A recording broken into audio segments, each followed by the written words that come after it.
Hey guys, it's Krista. It's April 16th, so it's VEDA day 16. I'm trying to get caught up on some videos. So this is going to be my week 29 pregnancy update. I'm 30 weeks today, and I'm excited to make it to the 30-week mark. It feels like a big milestone. We're in the home stretch, the 10-week countdown, and I didn't even make it all the way to my due date with Ori, so chances are with my second, I won't make it all the way to July 2nd, but who knows? We'll see. Each pregnancy is different, but it's just exciting, and it's kind of just crazy that we're already to this point in the pregnancy, but it's good.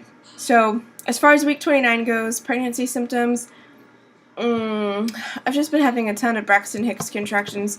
Friday, I thought I might be going into labor. It was crazy. It was a very stressful day. I did a lot of labor-intensive stuff at home, and I think I just overdid it, and I felt terrible. I felt like to the point of just laying down all day, and I have to remember to take it easy sometimes. So so mainly the braxton hicks contractions, and a couple days this week I've noticed some swelling in my fingers and my feet. And I think that's mainly because I didn't get enough water on those days, so trying to stay on top of the water thing. I'm a sipper, not a gulper, so sometimes that's hard for me. But my husband kindly went to Sonic and got me a ginormous bag of crushed ice. That's like my favorite thing ever, Sonic crushed ice. And that's been helping me just fill up my water bottle with the nice cold ice, and I've been drinking more since I've had that on hand.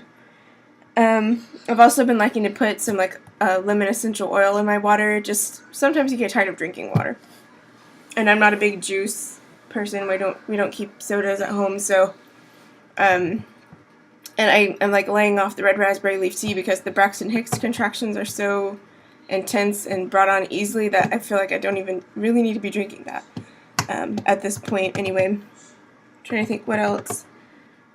Pregnancy brain. Physically, I've been feeling good. I've still been feeling pretty energetic, except for Friday when I was just having the braxton hicks contractions all day. Really, that's pretty much it as far as symptoms go. I've pulled out this pregnancy journal, and it said for week 29 that baby is measuring about 11 inches, and that the weight and height will probably slow down from this point on until the birth. That's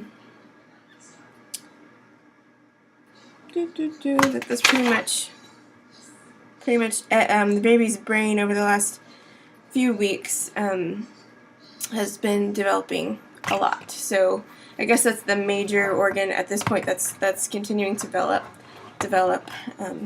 So little brain. I did have my midwife appointment on Monday, and we did my glucose test, which I was really nervous about, but I got the results back today, and I did pass that, so that's a good thing. But I don't have an excuse for my weight gain. I gained 11.5 pounds in just under 6 weeks. My midwife did fuss at me. I am at this point in my pregnancy 7 pounds away from where I was at the end of my pregnancy with Ori. So the weight gain really needs to slow down for me to be able to stay within a healthy weight range. For my body type and my height, I'm only 5'2", so yeah, she did tell me to lay off any sugar, all sugar, any junk food, the carbs, and just do myself a favor by being on top of that now, so that I won't be having major complications to the end of pregnancy and postpartum struggling with weight loss. So I feel really guilty. I know what I need to be doing, and I haven't been doing it. I was so much better and so much more on top of things with Ori's pregnancy, I feel like. So I feel like in a way I've been cheating Noah out of good nutrition. So but I'm trying to be positive and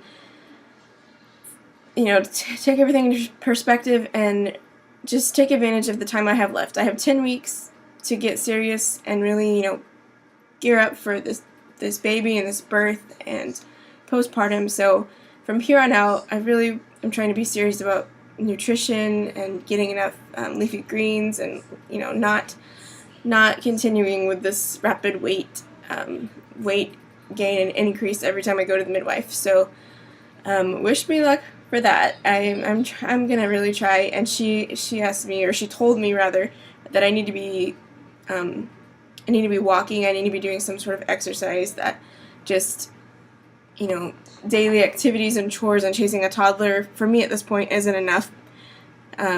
So I felt bad. It's like a slap on the hand, but I know I need to be doing that. So that's what I'm gonna do. I'm gonna somewhere find the energy to accomplish that. But I know it's gonna be for my benefit and for my son's benefit. What else? She did measure my belly though, and everything is looking good. He is head down. I asked what position he was in because I couldn't really tell, and he is head down, and he's shaped kind of like a C. His head is down and he's turned up, so his face is up, which hopefully that will change before his big debut. His back is against my left side, the left side of my abdomen, and his feet are at the top. So it explains why I've been feeling like movement all over the place. So that's that. Let me go ahead and give you a belly shot. Let's see. It's getting there. Let's see. This is 30 weeks. Still looking kind of pointy. And I did notice that I'm getting some more stretch marks underneath my belly area. That's kind of a bummer, but what are you gonna do? Hopefully those will keep to a minimum. But oh well. I did pull out some birthing books, so I'm kind of rereading things that I highlighted in the hypnobirthing book with Ori, and just pulling this one out just to kind of refresh my memory. I'm working on my birth plan this week, which I maybe should make a separate video on that. I don't have to go it doesn't have to be like a serious, in-depth birth plan, because my baby will be born at a birth center, and a lot of the things that you kind of outline in detail in a birth plan are just just the norm there. So it kind of makes my job easier. But just kind of thinking ahead about what I want the atmosphere to be like. And I had a great experience with my daughter's birth. It was beautiful. It was calm. It was relaxing. My husband and my mom were able to pray. I had made scripture cards, and they were praying those over me while I was laboring in the water. It was really amazing.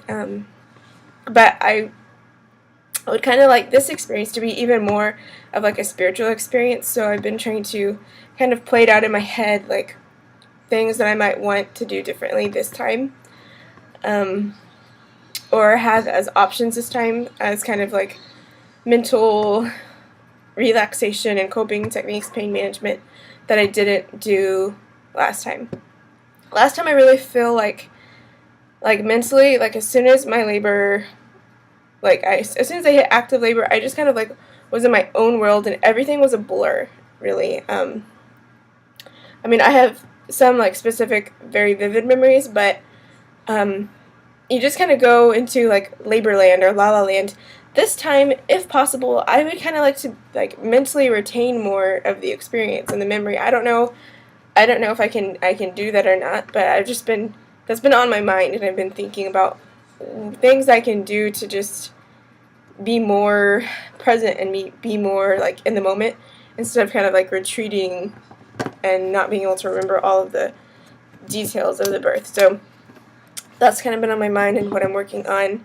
So far, I've just come up with a really awesome playlist of praise and worship music, and something that I kind of want this time around is to labor more. I'm going to try and labor at home as long as I can, but I like having the birthing tub at my birth center. So then the other thing is, what was it? Oh, just, I kind of wanted it to be a really intimate experience for my husband and I.